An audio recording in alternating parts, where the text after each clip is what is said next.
Hello, everyone on Facebook, everyone logged in here to the Zoom account. Thank you guys for joining us today. My name is Brittany Quickwarner. I'm the president and CEO at the Eugene Area Chamber of Commerce, and we are excited to be joined today by Sarah Medary, our city manager pro tem for the city of Eugene.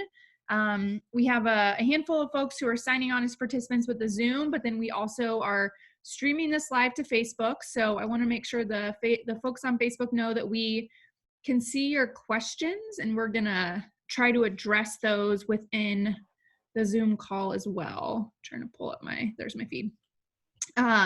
So if you have questions on Facebook Live, if you have questions in the Zoom, go ahead and put those into the chat, and we'll try to get some of those questions over to Sarah so she can answer them for us.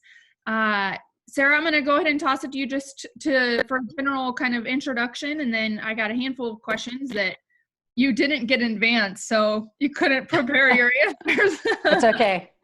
It feels like we're in a new world of not getting anything in advance, so that's totally fine. I really appreciate the opportunity to come on, and welcome to everybody that's out there on Facebook and also here in the Zoom call. I've been trying more than usual to be accessible on Facebook, so if you're not a friend of mine, you should friend me. I have been updating it with a community letter every Friday, which I'm in the process of writing now. So as you'll note, I don't have anybody that writes for me. I'm pretty much, authenticity is a core value. So if you're corresponding with me on Facebook, I can promise you it's me. Brittany asked me to give you just a little bit of kind of where we're at. So I'll do a little bit of that, and then you can ask as many questions as you want. I might show a couple of photos too, Brittany, if it's going to let me share my screen, which I think it will. Of course. So we've been, so I'm the city manager pro tem, which means, literally it means for the time being.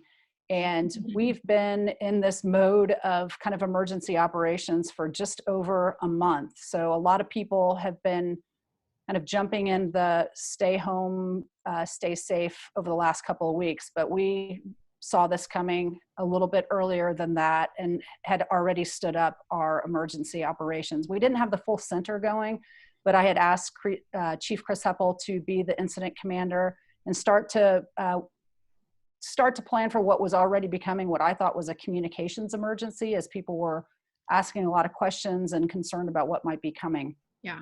So since that time, we've been in full-on emergency command mode. I have a picture of our emergency operations center.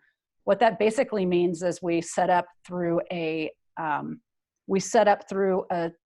it's called the National Incident Management System. It's basically an organization and a framework that is established by FEMA that many of our military, public works, first responders are familiar with. So in that incident command system and in structure, it's very formal. So you have a very formal incident command chief, you have a policy team that is feeding in what the objectives are. And then you have teams around logistics, operations, planning, and all of those positions are staffed and they all have assignments. They check in multiple times a day. So every morning at 8:30, I join them virtually in a briefing, and they're working around the clock 7 days a week, just responding to all of the things that are happening. So as you probably know, Lane County also has an emergency command center open that's dealing with most of the public health concerns. They're very focused on that. And we tend to be, we're also in that mode, but we're also worried about other things like economic recovery. So we have a team of people that are working on that. Some of you have probably talked with Allie Camp or Ethan Nelson over the last few weeks. And if you haven't, you can certainly reach out to me. Starting to understand what the impacts have been to businesses and what it's going to take, what are the resources we have now, and what resources are we going to need to help people through this.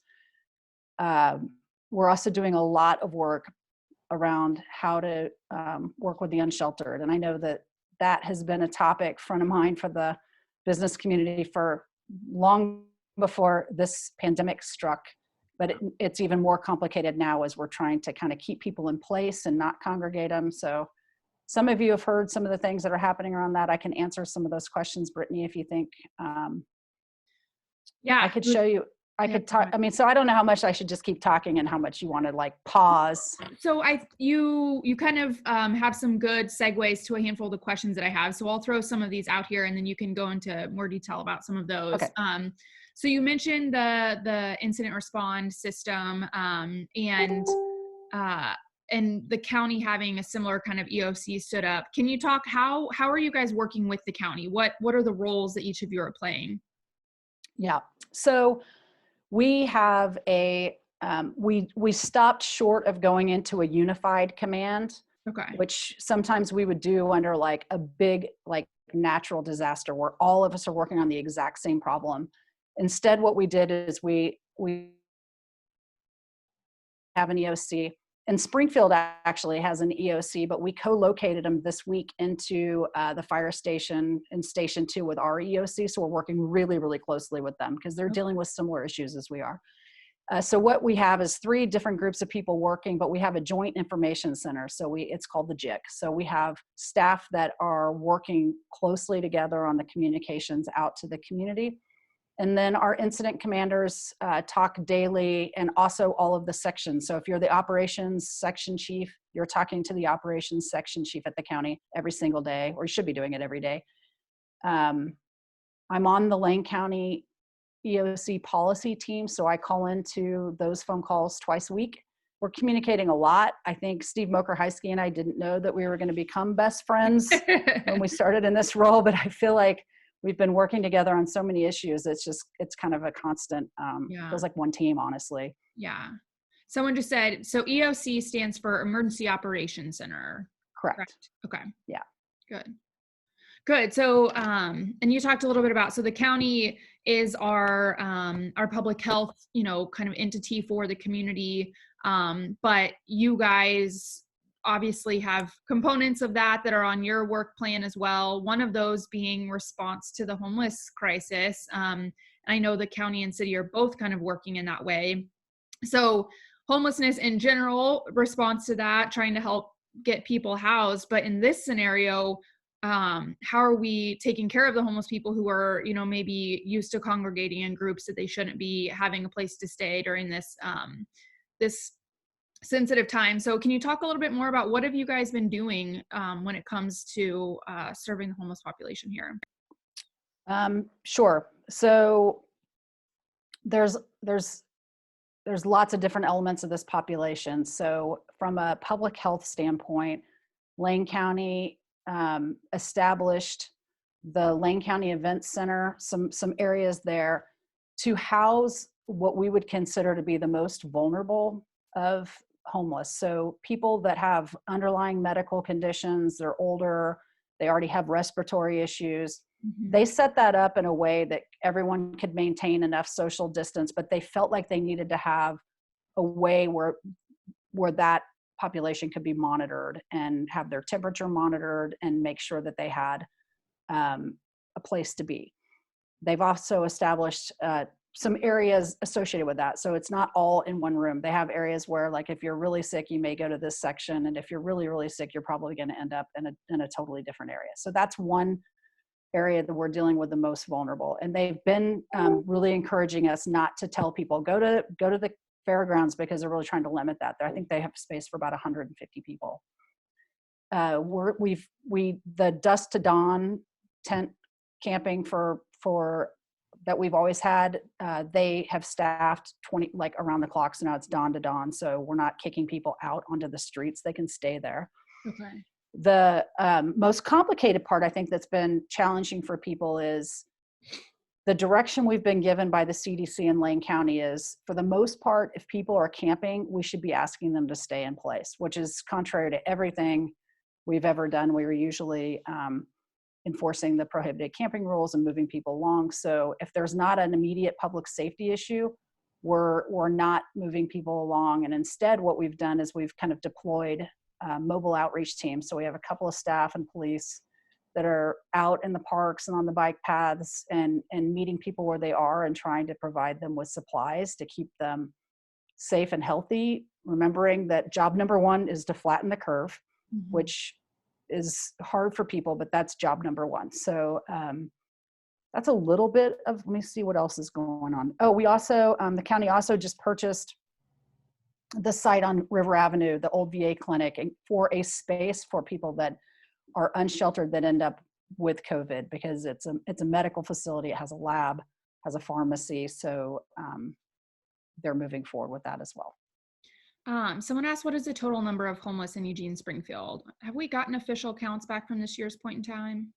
We haven't gotten this year's point in time. I think last year's was around 1,700, and that includes people. So remember, that's based on HUD's definition. So HUD only counts people that they call literally homeless. And so literally homeless includes anyone who's in a Conestoga hut, anybody at Opportunity Village. If they don't have heat and running water, they're still considered literally homeless. So we have probably 400 people that we would consider housed, and I think they would consider themselves housed to the extent they're going to be, that are still in that count.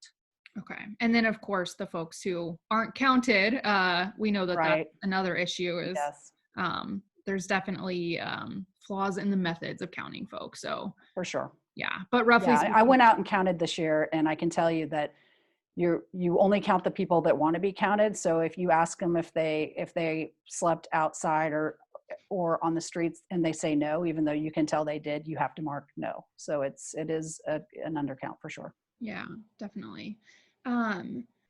So shifting, I guess, a little bit, what is the city doing to help support businesses through this time? Yeah.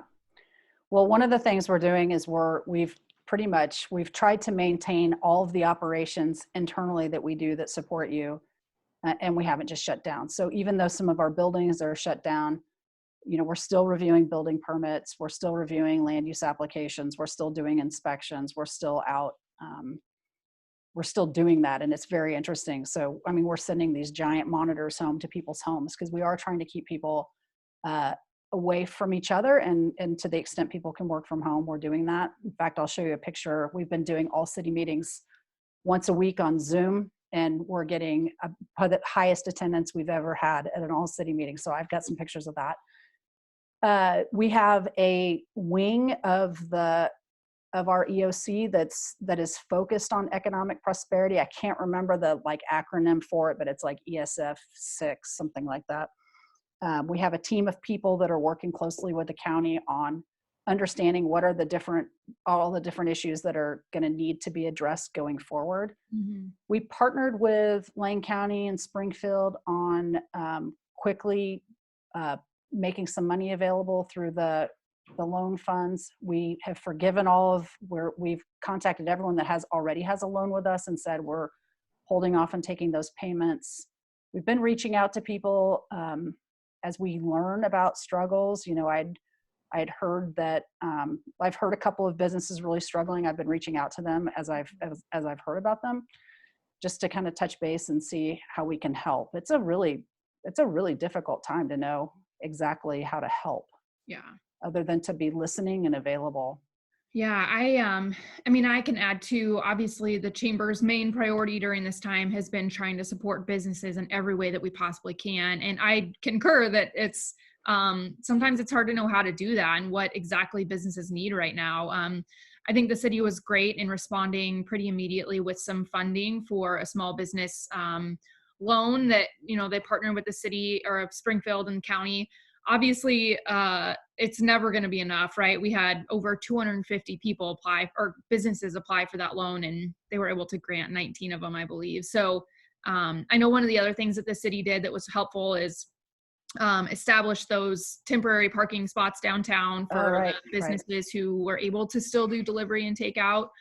So we've heard good, feedback from downtown businesses about that support. We have also heard that some of the same issues that we've been having for a long time related to safety, some of those issues are getting worse right now because there aren't people in those businesses, eyes on the street. Can you talk at all about how you and Chief Skinner have been, trying to address that issue? Yeah, well, we're just starting to learn about some of those. So earlier this week, I had learned about some increased graffiti and vandalism in the parking garages, and it was interesting because we've heard about it, but it's not, there's nothing in the public safety system about that. So Chris Skinner goes in and he does a search, and it's like no one's calling us. So if we aren't getting calls, it's hard to get out there and know about it. So we're still policing at the same levels. Our police force is out there. trying to keep distance. As you probably read in today's paper, we don't have PPE for our police, and they've made it really clear, Lane County's made it clear that that's not a priority. It's not a priority across the country. It's to keep it for the medical providers. So it's a challenging time for them for sure. Yeah. I think we just need to know about it. Our downtown, we still have downtown ambassadors, so we still have people working.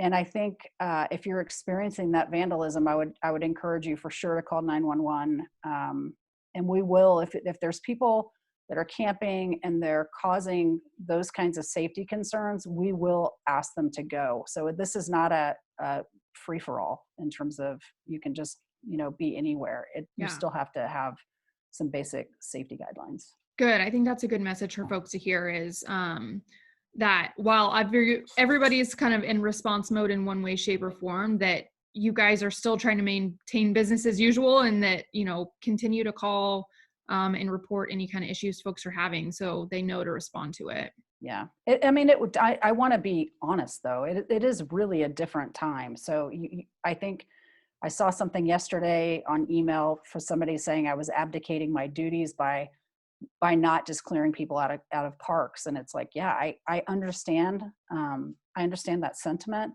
but I also understand we're in a really unique time. I can't imagine, like, we're in a pandemic. And every time I say that word, it doesn't even feel real. It's like, oh, a pandemic, where we're being asked and told that the best way to flatten the curve is to keep people in place, even people that don't have a home. So it's one of those places where you have to use a judgment and say, in this case, okay, you can stay, and in this case you can't, but it's hard. Yeah. For sure. How have some of the city's operations changed during this time? Well, a lot. And I think we'll have more stories to share about that later. If you go our website, we actually have some awesome resources on our website of services that are still going. Some of the things recreation's doing to keep people connected, the library's doing to keep people connected. Those are the services that are really the most impacted as we close the library. So we're still you can still access it through ebooks, and they're still serving, and they're working. We have librarians working in the Emergency Operations Center. So people are adapting and shifting some of the work they do to respond. But in other ways, it's just the exact same work, only people are doing it from home. Mm-hmm. And other staff are still coming in, just like many of you have people that still need to come in. I think, the way we're approaching it is, if you can work from home, you should be. And if you can't, then we're trying to determine who needs to be there and who doesn't. We're starting to look at some of our financial projections based on what's happening. And it's going to be a challenge, definitely, going forward. Our parking revenue, it's awesome that we have people out there that are helping, but we're getting, as you can imagine, there's really no parking revenue. So it's hard, you can only sustain that for so long. Yeah, that was my next question actually is, have you been doing some financial projections to see how this might impact some of the operations going forward, or had any kind of conversations about things that might have to pivot or shift because of this? Yeah.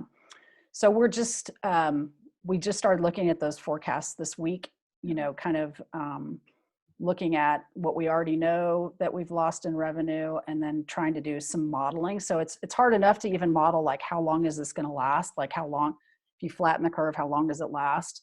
But we've done some modeling that's kind of following a little bit of the same trend and curve lines as the recession did, and trying to just pick out, okay, if this happened, different scenarios. So we're getting data every day and adjusting it every day. So we started on that this week. We have 4 different meetings about it next week, especially as we approach the budget. So yeah. I was due to deliver the budget message for the city on April 29th. Yeah. Our budget is published. I mean, it's not published now to the public, but it's complete, and it's going to seem really tone deaf given the situation we're in. So I told council that I'll be, even though they'll have the set budget, they'll be getting an amendment to that on when we do the budget message, which we're pushing out a few weeks. So yeah, I'll know more by then for sure.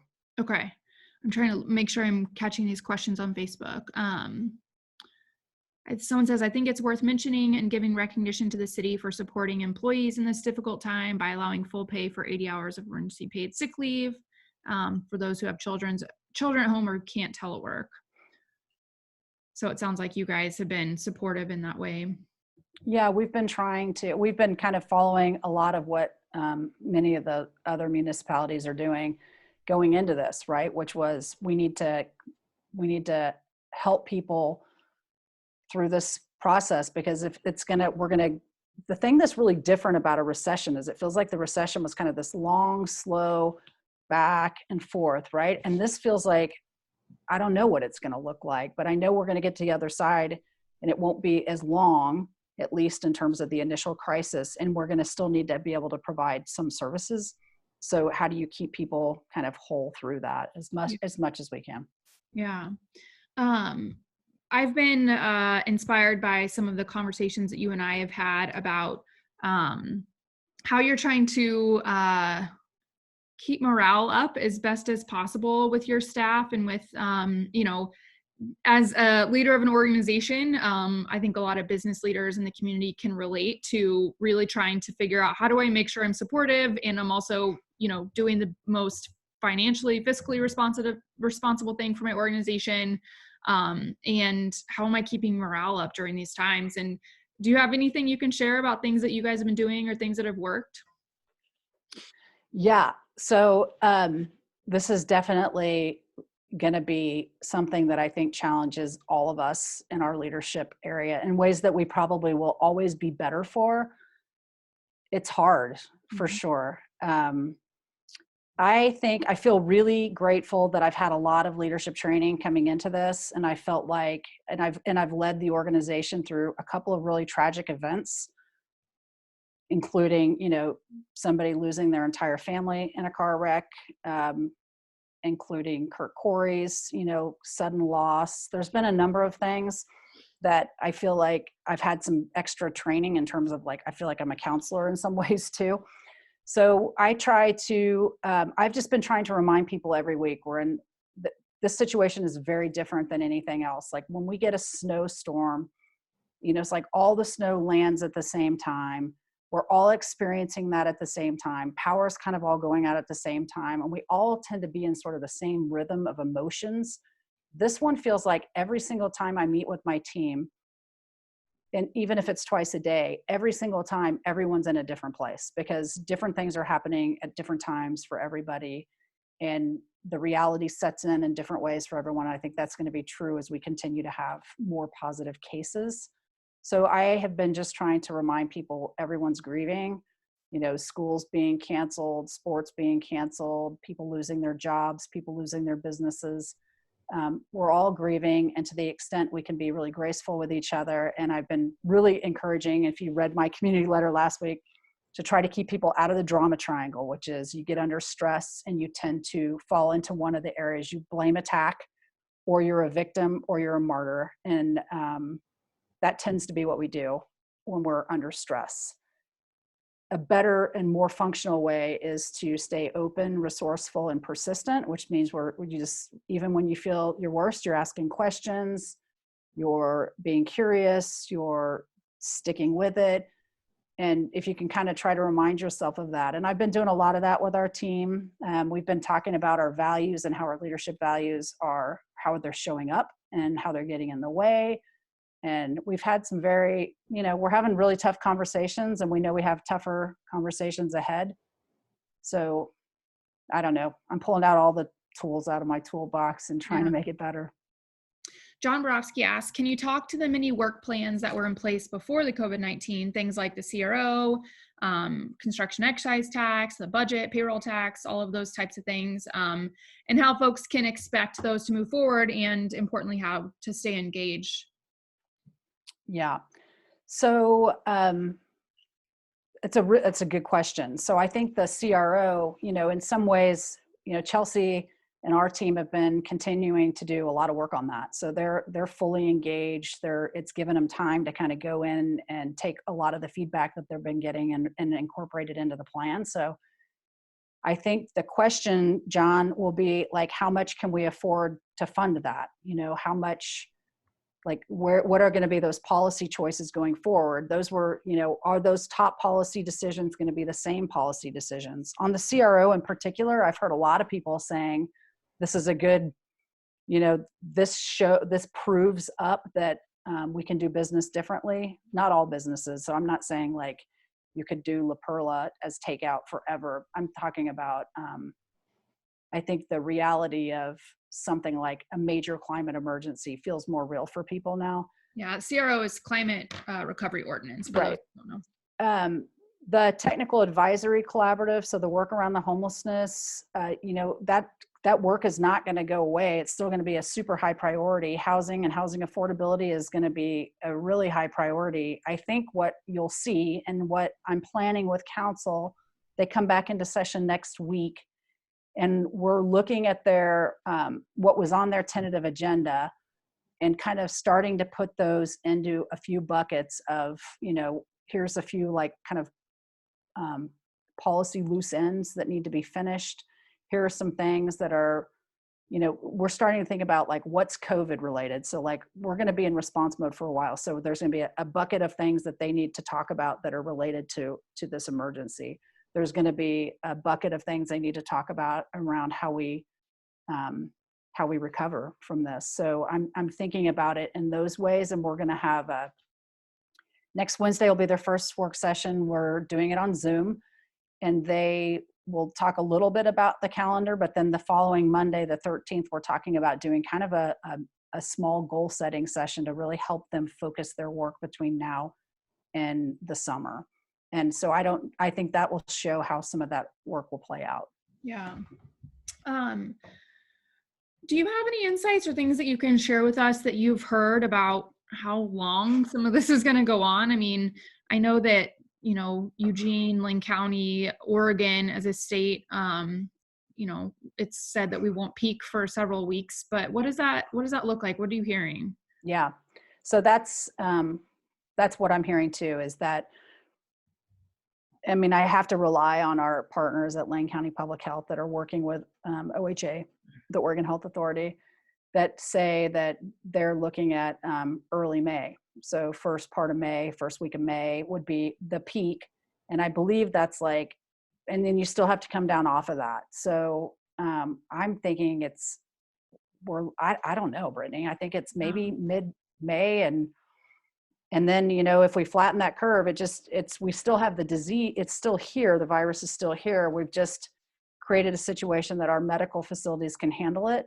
Yeah. And, some people are predicting it spikes back up in November or in the fall. So I was just in a conversation earlier about like, what does that mean? Like, does that mean we've all learned enough through this to keep our distance and wash our hands and not touch our face? Because that's all I ever, like, if you really dig into this, the number one thing you can do is wash your hands and don't touch your face. I mean, it's, keep your distance, but most people that are getting this, it's prolonged contact. So it's household transmissions.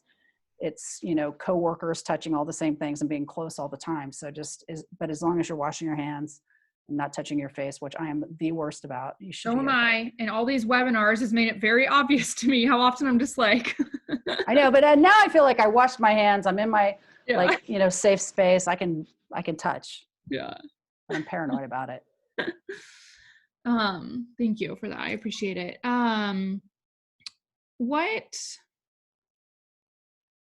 Let's see. What are some of your top priorities as we come out of this stay-at-home phase?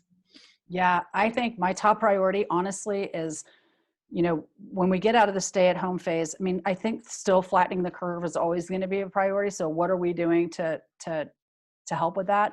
I'm super concerned about our first responders. So, what happens if we really do get, a lot more people and we have firefighters that are on, that are being quarantined? Do we have enough people and resources to backfill that? So that's a big concern. I'm very, very concerned, and I'm not saying this because it's the Chamber of Commerce call. I'm really concerned about our small business community in particular, and how many jobs that is and how many lives that is. It feels like as I was talking on the phone with somebody, I went downtown the other day and was like, if there were bombs falling out of the air and landing on these buildings, people would have a much better understanding of what's really happening. But because we can't see it and there's, it's like there's flowers and the trees are beautiful, and it's just the most eerie feeling of knowing, to be on the phone call. The first person that I talked to that made me cry was a small business person. So my first tears came as I listened to somebody talk about how devastating this is. And it was just like, oh my God, it was really heartbreaking. And for every one of those small businesses, there's 10 to however many families that are also in that same boat. So I think that's going to be a big priority. Figuring out how I've been talking about, like, I got to figure this out. I have a whiteboard at my house now. Isn't that weird? So, we're talking I've been missing in my home office is my whiteboard. I know. So we're talking about like flattening the health curve, right? So if this is the number of resources that you have in the medical community, the whole point of flattening it is that you stay in your resource. Well, I'm thinking of, there's this other thing, which is like our revenues, and like yours, have dropped off. And so how do you like flatten that curve? Like, how do you kind of plan for the future in a way that you're ready to recover and it's not so devastating right off the bat? And that's, we have a little bit more depth to do that. So that's a huge privilege that small business owners don't have. And so I think we need to figure out how we can help with that. Yeah, I can relate to the tears being shed over the small business stories. My inbox has been full of them since pretty much day one of this crisis. And it's definitely, I think, been the hardest part for me too, is the folks who've just put their lives into these businesses, and it's everything to them. And it's everything to them to be able to support their employees too. And that part's hard on them. So kind of along those lines, we had a question. So there were quite a number of ongoing and upcoming building or capital improvement projects the city was kind of planning for: the airport, the town square, the riverfront, street improvements, etc. So this person says these projects generate a lot of activity for local businesses now and will be particularly helpful in the future. Are there plans to maintain or make sure these projects start up soon afterwards? And is there federal funding to help support some of that? Yeah, all good questions. I put that in the economic recovery bucket. And so we've been thinking about, in particular, like the town square, all of these. So in fact, I will show you some pictures before we get off. Yeah. But there's certain projects that we have identified funding for that is not general fund funds that you could use to pay for ongoing services. And those are things that we consider part of a stimulus. So the Riverfront Park construction, I think we have a bid opening for the riverfront infrastructure on Monday or Tuesday. In all of our road projects that are identified clear bond or gas tax funding, all of those things I think will move forward. They may move forward a little bit differently because of just, depending on what happens and what the governor's orders evolve to be. I think there's the town square project is an interesting one for me in terms of, I think there'll be a lot of interest in how do we help stimulate the farmers market, and how does that help stimulate the markets.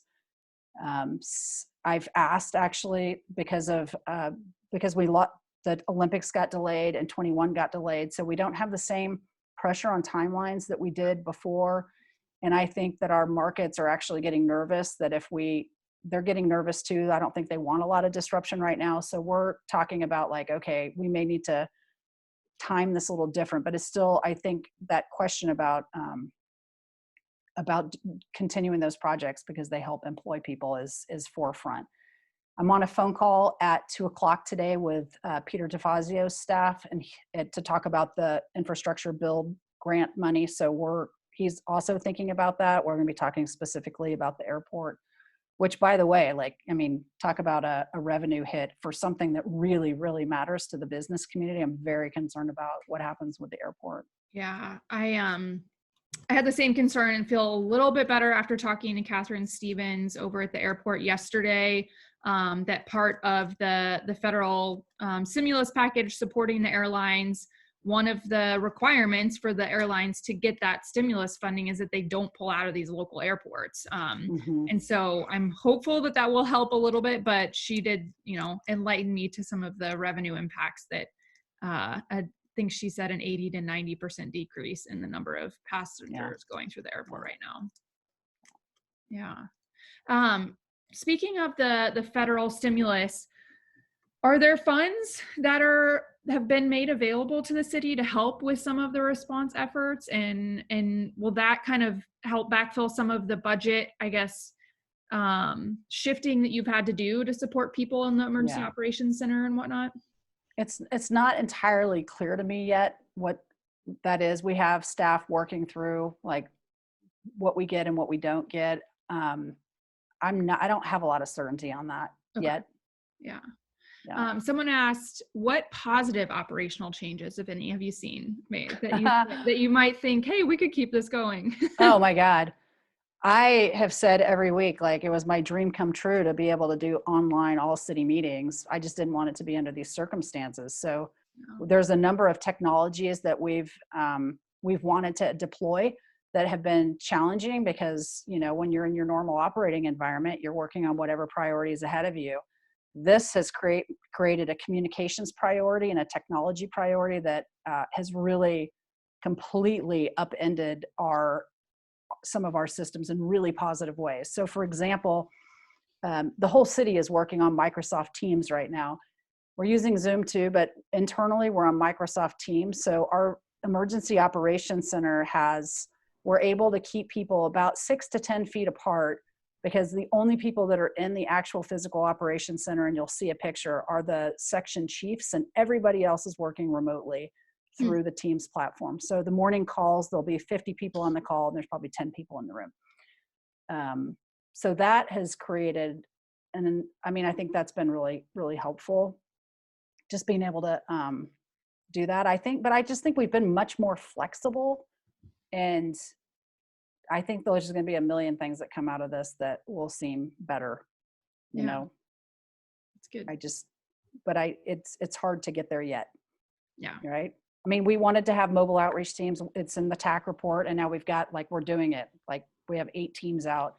So I think there's some things that are just happening faster and that we're getting to understand. And I think the best news of all this, honestly, and I think everybody on this call or on Facebook is going to recognize it, like, the fact that we still have running water and electricity and basic infrastructure serving us right now is incredible. So it's very scary. It's very damaging, but it could, like, an earthquake that we've been predicting will also decimate those systems. So right now we've got to communicate. We've figured out how to up and run under something like this, but it's a little bit daunting to think about what we do if you add that other complication in there. Yeah.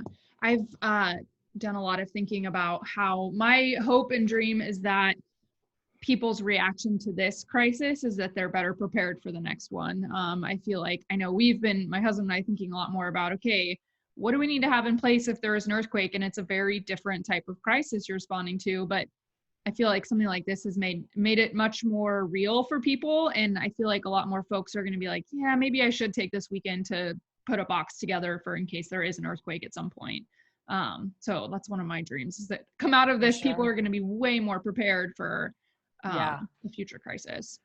I think before this happened, I had 2 cans of canned food in my cupboards. And I was like, I think we might need some more food. And now it's like, I feel like I'm like Little House on the Prairie, the long winter. I'm not one of those hoarders, but it's like suddenly I have dried beans and things I just didn't have a lot of before. I also want to say we're really fortunate to have the people that are leading the city right now. And this is not an opportunity to brag about me at all, but the executive team is pretty amazing. There's so much experience and so much creativity that you're in really good hands. I mean, we're talking several times a day. We have a check-in every day at the end of the day. We finally let Chris Heppel, I had appointed him incident command chief. I unappointed him for a long weekend, and Chris Skinner has stepped into that role. So today, Chris Skinner is our incident commander, and he will be through the weekend, so Heppel can get a little bit of rest. Good. Next weekend, we'll do the same thing, and we'll put in Matt Rodriguez, who's our acting public works director. All 3 of those departments have a lot of experience with the incident command system. So but in terms of coming together, working together, sharing resources, it's a good city to be in during this time. Yeah. Yeah, I appreciate that. Julia Johnson says, thank you for your leadership. Your modeling Thanks. care and vulnerability is much needed during this time. So thank you, Julia. Yeah, Matt Purvis you. says, understanding that all of this is obviously uncharted, can you use volunteer help in any capacity? And he asks for the city, the county, the chamber. I think a lot of folks are kind of anxious to pitch in. Yeah, I think there's a wing of the Emergency Operations Center with Lane County that's, the acronym is COAD, and it's Community Organized for Disaster. Yeah. Yeah. And that's a wing that brings together a lot of different nonprofits that are responding on some of the really human things that need to happen right now. So my understanding is that United Way is a really good segue in if you're wanting to volunteer and help. We may be asking for volunteers to help with the mobile outreach at some point. Right now, we have kind of repurposed some of our staff into those roles, some of our temporary staff. So some of the resources I know, or the needs that are out there, you mentioned United Way. So they, in this time, it's been really exciting to watch. So several years ago, through the Technology Association of Oregon Hackathon, there was a technology created called the RAN, the Rapid Access Network. And it was this tech platform that was being deployed within the homeless community, specifically homeless youth outreach. And 15th Night kind of was the one who initiated this software. And essentially what it did is it connected folks who had resources with people who needed those resources. So if a youth off the street had something they needed, whether it was shoes or a place to stay or help with, getting an ID, any one of the users of the RAN could activate the RAN and send that ask out. United Way, with partners, have shifted to adapt that to this broader crisis. So they're just now starting to get it rolled out and stood up in the community. And I know that they're asking folks who might want to be a part of that network who would be able to respond to some of the needs that are out there. So I echo Sarah's advice to reach out to United Way. They're doing some really good stuff as far as volunteers are concerned. And then there's a lot of our homeless organizations in town. I know the Mission is kind of hurting for folks, Food for Lane County. There's other organizations that are still trying to maintain their operations. And as you can imagine, a lot of folks are hesitant to kind of be out and about and interacting with a lot of people. And so if there's someone who's healthy and wants to do that in a safe way, I know they're looking for folks too. Hey, Brittany, I want to show a couple of photos. I didn't actually have a lot of time to prepare for this, but I dumped like 5 photos in that I think will help people get a little bit of a, let's see here. All right. Becoming a Zoom ninja. So can you guys all see that? Yeah. You can see it, okay. I can see it. Well, this is kind of a good example. So the Riverfront project, we had a pre-construction meeting, and this is a really good example of how people are doing that. They said, they called it the Don't Stand So Close to Me meeting. So we're still meeting with people, we're out on site. Everyone's just standing a long way away from each other. So I just wanted to offer this up as hey, business is still moving forward. We're still doing things. You'll still see dirt move. Yeah. This is our Emergency Operations Center. So we're at 2nd and Chambers, and you can tell right in the middle of that screen, there's somebody talking into a microphone. He's our Emergency Operations Manager, and he does whoever's in that role. So the person sitting behind him in the purple shirt, you might recognize as Travis Hargett, who's our parking manager. Many of you downtown people will know Travis. He is the Deputy Operations Manager. So we've divided into a red team and a blue team. So people are working 4 10-hour days. So when Kevin's not there, Travis is in that role. Travis is in that role right now. As you look around the room, you might see people you recognize. We have staff from BPS. We have park staff. We have public works staff, all in those different logistics, operations, planning role. Again, I told you we're virtual. So this is, I know it looks like I'm in the back cave, but this is how I took the picture. This is me logging in the mornings and participating in this call. And we've really tried to, I've really been adamant about staff that aren't necessary to be there, don't go, and keep them as safe as possible. So I'm one of those people, and I'm not going, which is really hard as a leader. We've been doing our all city meetings. This week we actually did totally all on Zoom, but the first 3 weeks we were doing it out of the video room of the fire department. So most of you probably don't know we have this because they have their own channel that they're constantly delivering content out to all the fire stations. So the first all city meeting, I asked Stephanie Scaffa to do a 3-minute breathing exercise at the end. So this is why I got up and took the picture. People have been calling our exec team the Brady Bunch. So if you look in the top left, you'll see that's Chief Heppel and myself in the studio, and the rest of the execs are online and answering questions for our employees. We've had, I think this week, 570 connections, and some of those connections are fire stations. So we know there's a lot more than that. Remember, we have 1,600 employees plus or minus. So it's a lot of attendance. Yeah.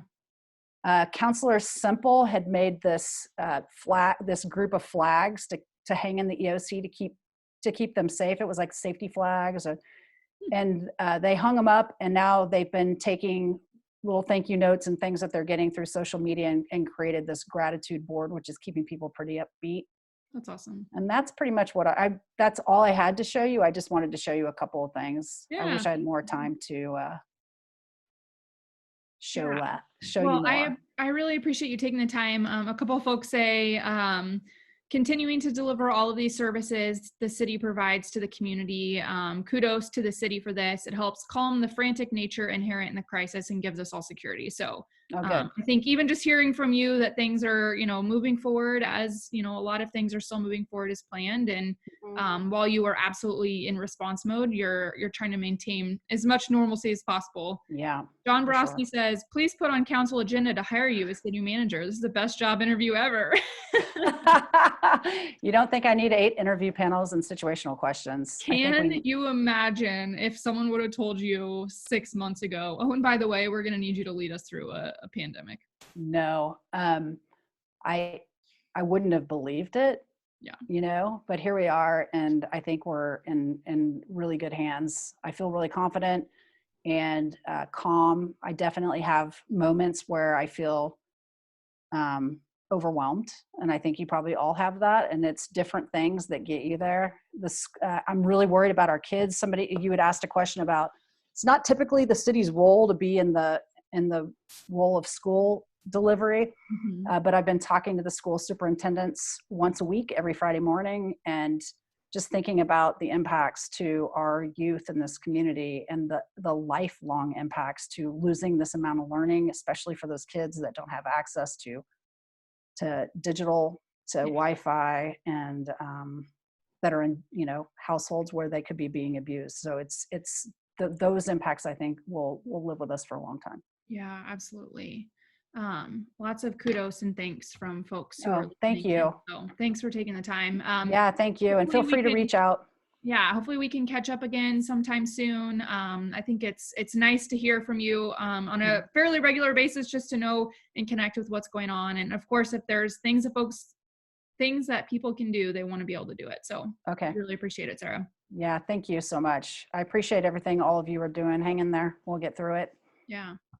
All right. Thanks, everybody. We'll see you next time. On Monday, we have a webinar we're putting together for you all around some of the community resources that are available as far as grants or contributions from United Way, the Oregon Community Foundation. And then next Wednesday, we'll have a joint webinar with the Springfield Chamber of Commerce and Senator Ron Wyden. We'll come to talk about some of the activities at the federal level, and obviously the stimulus that's already been passed and what some of the other activities that they're working on. So please join us for both of those webinars, and we'll have the list of all the other ones we're putting out hopefully soon. So everybody have a good weekend, and we appreciate you being here. Yeah. Bye. Thank you. Thanks.